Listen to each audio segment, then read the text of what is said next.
អង្គុយចុះ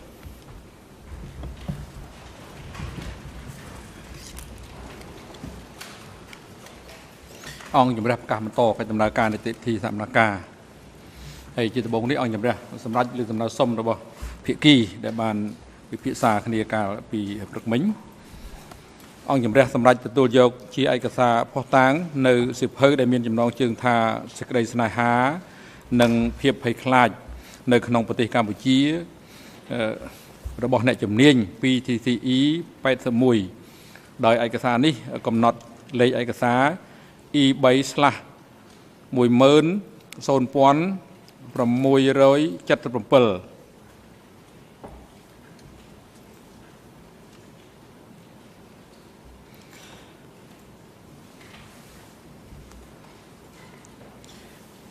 ហើយអង្គជំរះសម្រាប់ទទួលយកឯកសារ2ទំព័រជាឯកសារផុសតាងតាមសំណើសុំរបស់សហមេធាវីការពីក្តីគឺសម្ផនដែលមានលេខ EON 01330847និង01330848ហើយឯកសារនេះកំណត់លេខ E3/10000 ចំណែកឯសំណើមួយទៀតអង្គជំរះនឹងចេញដីសម្រេចនៅក្នុងអំឡុងពេលសំត្របឆាប់ៗខាងមុខនេះជាបន្តទៅនេះអង្គជំរះក៏ឲ្យមន្ត្រីរដ្ឋបាលតុលាការអញ្ជើញអ្នកជំនាញពី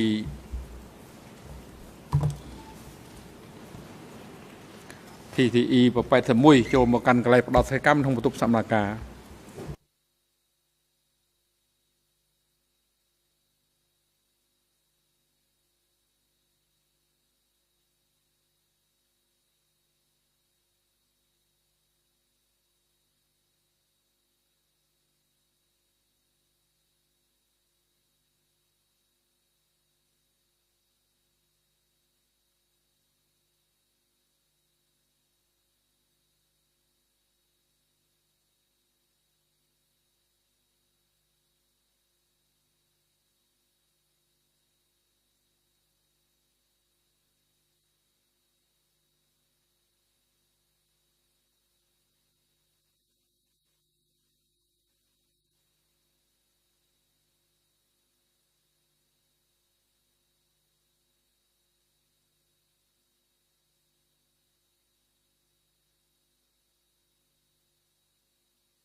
សួស្តីលោកស្រីអ្នកជំនាញ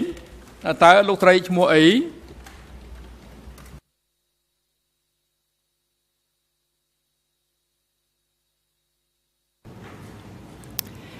My full name is Peggy Levine. ឈ្មោះពេញរបស់ខ្ញុំឈ្មោះ Peggy Levine លោកប្រធាន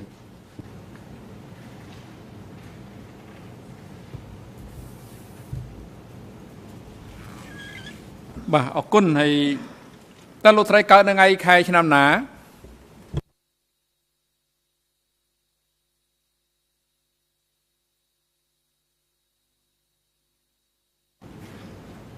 I was born on the 21st of January 1952. បាទអរគុណហើយលោកស្រីមានសញ្ជាតិអ្វីដែរ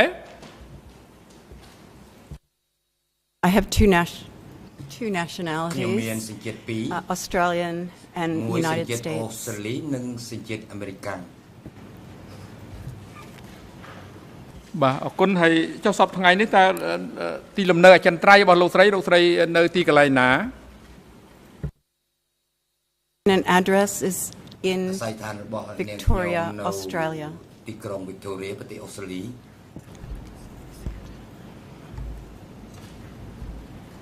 បាទអរគុណហើយតើលោកស្រីប្រកបមុខរបរអ្វីដែរសប្តាហ៍ថ្ងៃនេះ My current occupation has a number of roles. I'm a registered clinical psychologist and clinical supervisor in Australia and New Zealand. I'm also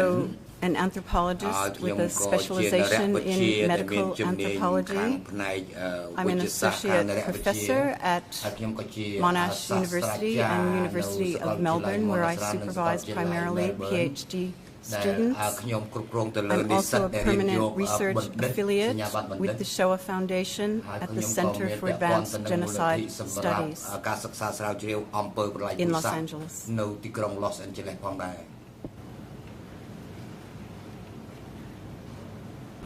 បាទអរគុណលោកស្រីហើយតើលោកស្រីគោរពប្រតិបត្តិសាសនាអ្វីដែរ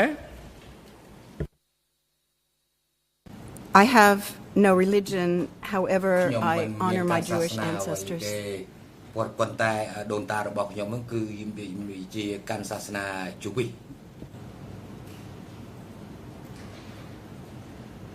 បាទអរគុណហើយតាមរបាយការណ៍របស់កាឡាំជីសមនការកាលពីព្រឹកមិញថាតាមសមត្ថភាពដែលលោកស្រីបានដឹងគឺលោកស្រីមិនមានចំណងញាតិលោហិតឬញាតិពុនជាមួយនឹងជនជាប់ចោតទាំងពីររូបទេហើយក៏ដូចជាដើមដឹងរដ្ឋប្រពៃណីដែរហើយតើពិតមែនដែរទេតើលោកស្រីមានចំណងញាតិលោហិតឬញាតិពុនជាមួយជនជាប់ចោតទាំងពីររូបនួនជានិងខៀវសំផនឬក៏ដើមដឹងរដ្ឋប្រពៃណីណាមួយដែរឬទេនៅរឿងក្តីនេះ I am not related. អ្នកជំនាញគឺថាខ្ញុំមិនមានជាប់ពាក់ព័ន្ធជាមួយអ្នកទាំងនេះទេ បាទអរគុណហើយលោកស្រីលវាញដោយអនុលោមតាមវិធាន31 ពីនៃវិធានផ្ទៃក្នុងនៃអង្គមេពីសមាជិកតុលាការកម្ពុជាក្នុងនាមលោកស្រីជាអ្នកជំនាញដែលនឹងផ្ដល់សក្ខីកម្មចំពោះមុខអង្គជំរះតម្រូវឲ្យលោកស្រីធ្វើសច្ចាប្រណិធានតាមជំនឿរបស់លោកស្រីមុននឹងផ្ដល់សក្ខីកម្មជូនអង្គជំរះតែលោកស្រីយល់ព្រមដែរឬទេ I do. ចាខ្ញុំយល់ព្រមលោកទៀន បាទហើយកលាមជីសមនការកលាមជីអន្តរជាតិសូមជួយណែនាំអំពីនីតិវិធីសម្បត្តិដល់អ្នកជំនាញចំពោះមុខអង្គជំរះ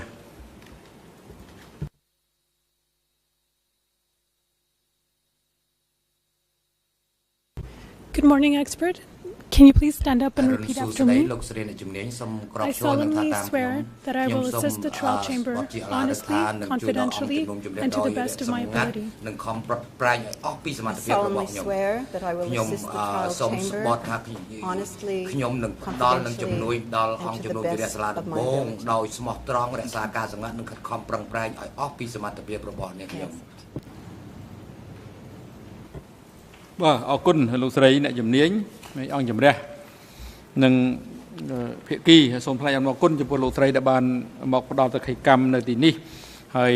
នឹងអាចជួយដល់អង្គជំរះក្នុងការដំណើរការស្វែងរកការពិតពាក់ព័ន្ធនឹងបញ្ហានានាដែលមានសារៈសំខាន់ចំពោះមុខចំពោះសកម្មភាពនៅពេលនេះក៏ដូចជាចំពោះសម្រាប់ប្រជាជនកម្ពុជាហើយជាបន្តទៅនេះអង្គជំរះសូមសួរទៅអ្នកជំនាញពាក់ព័ន្ធទៅនឹង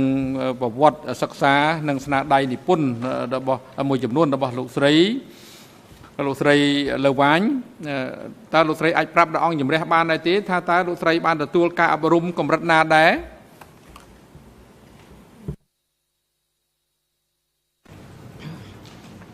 With regard to my education, I have a Bachelor of Science in Sociology that I received from Virginia Tech University in 1974. I have a Master's of Psychology degree that I received in 1976 from Pepperdine University in California. I have a Doctorate of Education, primarily in Psychology with Trauma and Culture Specialization that I received from Virginia Tech University in Virginia in the United States in 1984. And then I have a doctorate of philosophy in medical anthropology that I received from Monash University in 2007.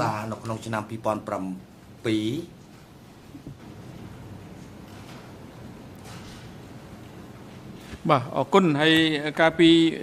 មុនកន្លងមកនេះតើលោកស្រីធ្លាប់បានចូលមកប្រទេសកម្ពុជា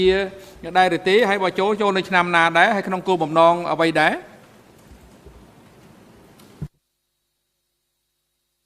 I first came to Cambodia in late 1995 and then again in early 1996.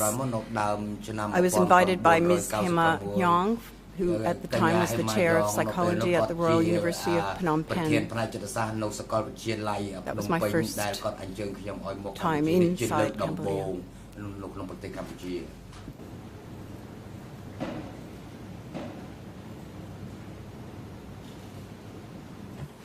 តើលោកស្រីធ្លាប់រស់នៅនិងធ្វើការងារនៅប្រទេសកម្ពុជានឹងដែរឬទេហើយ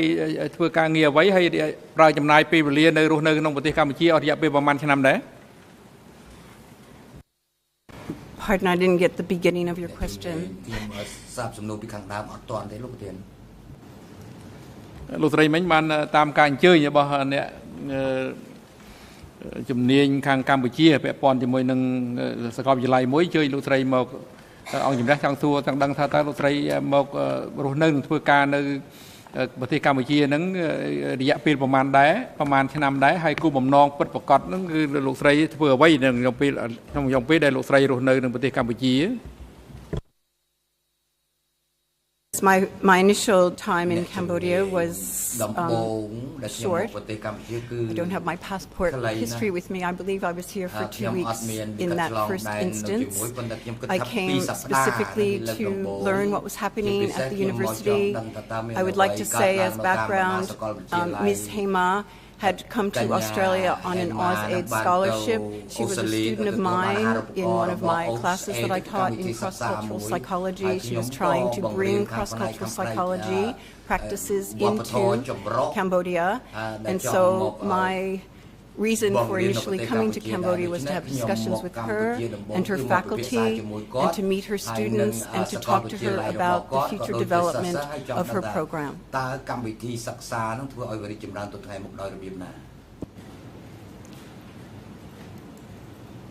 បាទអរគុណហើយរហូតមកដល់ពេលនេះតើលោកស្រីបានធ្វើការសិក្សានិងស្រាវជ្រាវអំពីបញ្ហាអ្វីខ្លះដែលពាក់ព័ន្ធនឹងប្រទេសកម្ពុជាជាពិសេសពាក់ព័ន្ធជាមួយនឹងរបបកម្ពុជាប្រជាធិបតេយ្យ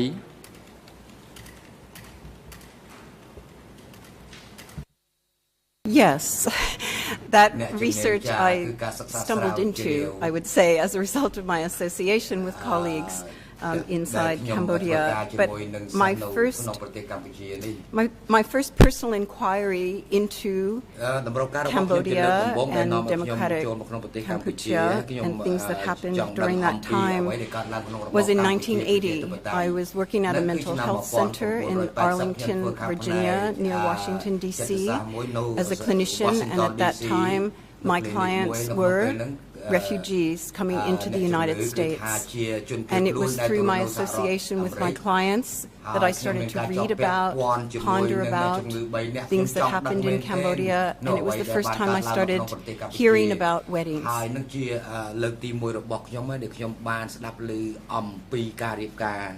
I did not start my formal research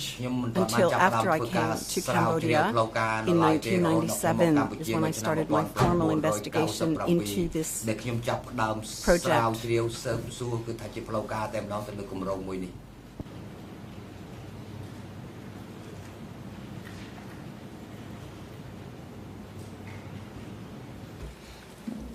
ហេតុផលអ្វីខ្លះទៅដែលនាំឲ្យលោកស្រីសម្រេចចិត្តធ្វើការសិក្សាស្រាវជ្រាវពាក់ព័ន្ធជាមួយនឹងការរៀបអាពាហ៍ពិពាហ៍នៅប្រទេសកម្ពុជាហើយលោកស្រីចំណាយពេលវេលាប្រមាណរយៈពេលប្រមាណដែរដើម្បីក្នុងការសិក្សាស្រាវជ្រាវអំពីពាក់ព័ន្ធនឹងបញ្ហានេះនៅប្រទេសកម្ពុជា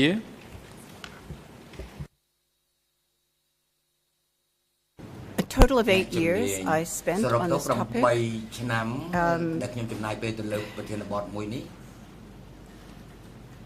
So difficult to decide where to start. I'm going to start with my association at the Royal University of Phnom Penh because that's when the seeds were planted for me to begin doing this research. I had met with colleagues, and one of my colleagues I had a lunch with him and his wife from the university, and they were quite affectionate with each other and quite kind to each other. And in that lunch, I asked them how they met, and they told me that they met during the Khmer Rouge period, and that they were married in that time. And I'm the one that used the word forced. I said, "Oh, you were married in the forced weddings." And the couple said, "No, our weddings weren't forced." And that really confounded me, because up until that moment, everything I had read about the weddings had led me to believe that they were forced. So then, moving a little bit forward, I had met people at Khmer, because again I was a clinician, and I started doing some consultation at Chumni's Hospital in Khmer, a center that Dr. Bumi runs, if I can say that. And I met other colleagues there who just casually told me about their weddings, and their stories were very much like the couple that I met at the university. So then I think my first entrance into my formal study was me sort of calling myself on the table. I wanted to understand how I came to believe that the weddings were forced. So I went into the literature, and I did a very thorough investigation into the literature of any time that word was used. I went into historical documents, socio-political commentaries, biographies, sensationalist journalism, and even some documentary films. And what I found was the word was often being used, and when there was sampling involved, the sampling was often biased. So then I thought, oh, this is a very good topic,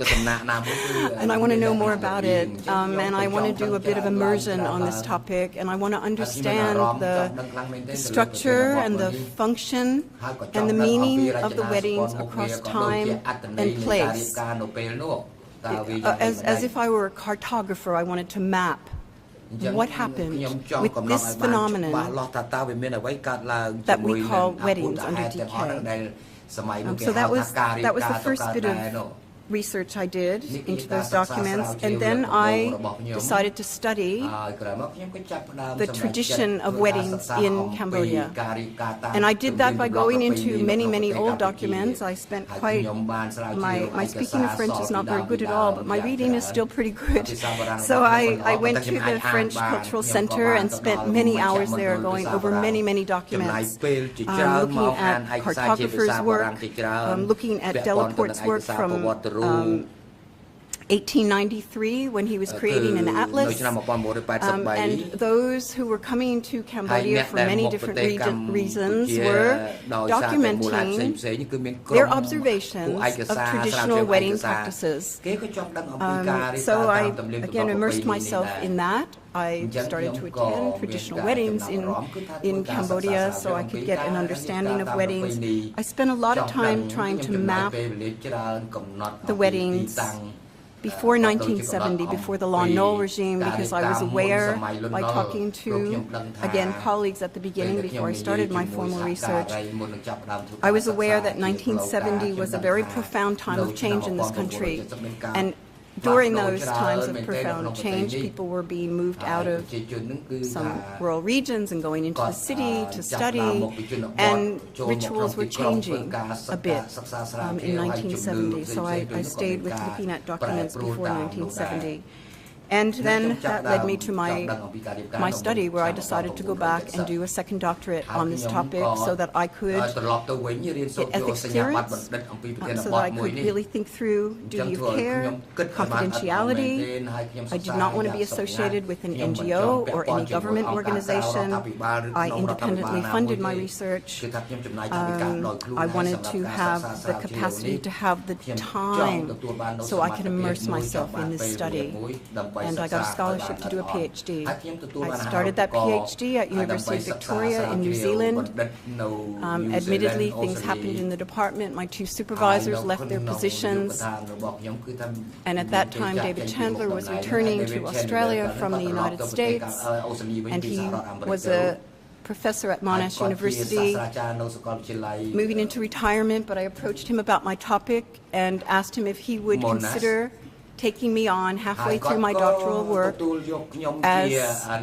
a student so that he could be my supervisor, and he agreed to that. And so I transferred my PhD to Monash University, which meant that my work needed to go through ethics clearance again to make sure that it was reliable and that it was a valid, culturally reliable study.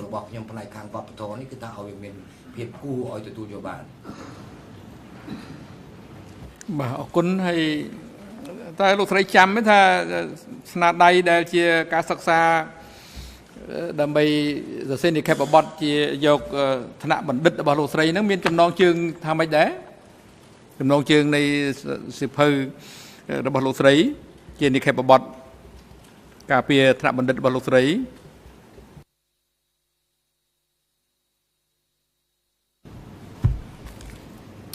The title of my PhD study is A Contextual Study into the Weddings and Births under the Khmer Rouge, the Ritual Revolution. Admittedly, as a result of immersing myself in the research in weddings and traveling with people to locations where they were wed,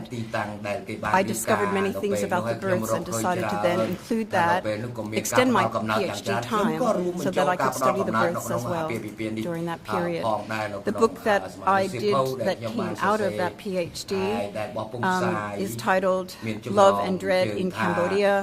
Weddings, Births and Ritual Harm under the Khmer Rouge. It was published with the National University of Singapore Press in conjunction with the University of Washington Press. I deliberately chose a university press that had an independent international review process of my work before it could be considered for publication.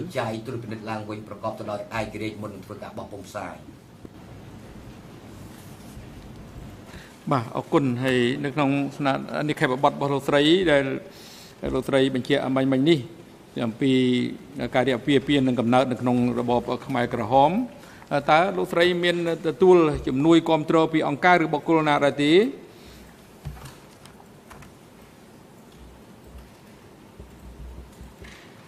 ក្នុងការសរសេរនិក្ខេបបទនេះ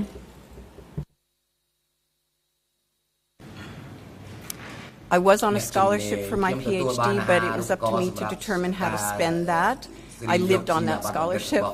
and used that scholarship money to do my own research. I do have a clinical private practice. At times, I would use my own clinical private practice funding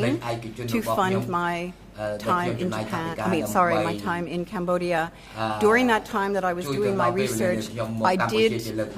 take on a position for a little less than 2 years as a full professor in Japan, where I taught a number of things. And during that time when I was in Japan, I applied for grant money for travel, and I did receive grant money to allow me to travel to Cambodia. That's the scope of the funding that I had received.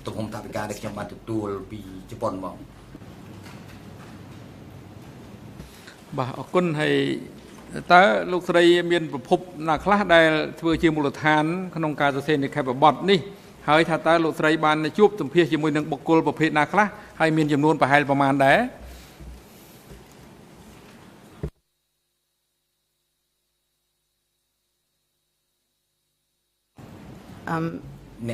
So the number of formal respondents that I had for my study was 192. However, I did not include people in my formal study that I spoke to when I went to villages. For example, when I was in the second probably stage of my study, when I was trying to document ethnographically wedding rituals, birth rituals, when I would go to a village to do a formal interview, I would oftentimes speak to elders in that village and have them describe to me the rituals from times before 1970, and I would record those rituals, and that was part of my ritual collection, but that was not a sample that I used for my formal study into the mapping of weddings under DK. With regard to the bibliography, I honestly have to say, but I can get the court this information after the break. I have not counted the documents that are in my doctoral thesis. I'm sure there's hundreds, but I can calculate that for you. I would like to let the President know that I have traveled to Cambodia with all of my hard data with me. That which is in the back of my thesis of the 192 people that were part of my formal sample. I have a synopsis in the back of my thesis. I did want my research to be as transparent as possible, but if there is a question that I am asked that is not in this document here today, and if I'm a little bit sketchy about my response, I can crunch those numbers for the court with my hard data that I brought. My hard data, I've also brought my videotapes and my audio tapes with me.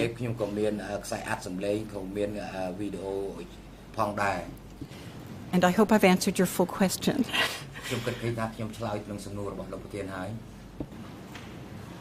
អរគុណលោកស្រីលវ៉ាញ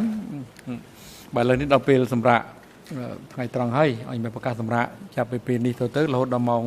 1 កន្លះសូមអញ្ជើញចូលវិញដើម្បីបន្តកិច្ចដំណើរការសកម្មភាពហើយមន្ត្រីរដ្ឋបាលតុលាការរំរួលផ្ដល់កន្លែងសម្រាប់នៅបន្ទប់រងចាំសម្រាប់សាកសីដល់អ្នកជំនាញនៅក្នុងឡុងពេលសម្រាប់និងអញ្ជើញគាត់មកកាន់កន្លែងផ្ដល់ថ្ងៃកម្មក្នុងបន្ទប់សកម្មភាពនេះវិញនៅវេលាម៉ោង 1:30 នាទី ហើយប្រកបឲ្យអនុរិយមន្ត្រីឃុំឃាំងនាំខ្លួនលោកខៀវសំផនទៅកាន់បន្ទប់រងចាំខាងក្រោមសាសនការនិងឲ្យនាំគាត់ត្រឡប់ចូលរួមសកម្មភាពនៅក្នុងបន្ទប់សកម្មភាពនេះវិញនៅរសៀលនេះឲ្យបានមុនម៉ោង 1 កន្លះសម្រាប់ចុះ